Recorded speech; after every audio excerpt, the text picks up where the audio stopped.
Day 24, 1981, CB750. Did 3 hours today.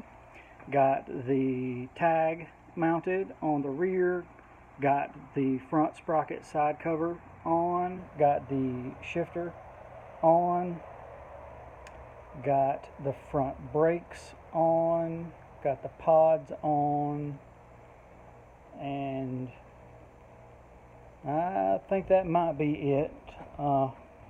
Pretty good day. The only thing is the front brakes are a little sticky, and yeah, I mean it sat for a long time, so I don't know. Might have to kind of cycle those brakes a bit, take them on and off. But she's looking good. She fired right up. Really just kind of tinkering with the front brakes for now, and that should be it. Here's a quick look. So there's the tag mount. I'd recommend it.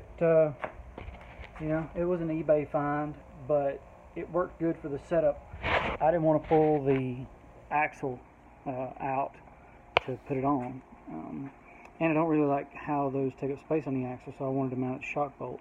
So I was able to just cut off the end of it and drill a new hole and put it where I wanted. So I kind of like that. You can see the pods are on. Looks good, runs good.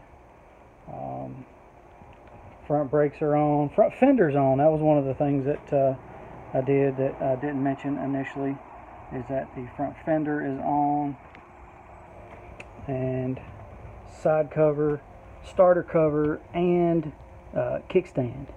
So went with an aftermarket kickstand because a lot of the factory ones just lean so far over. So we like this one. Seems to be working pretty good.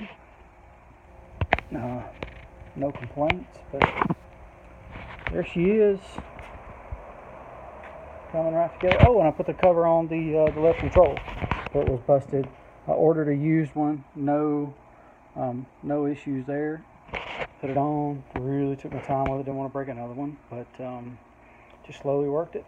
Worked some pressure on it to where it wouldn't spin, and works good.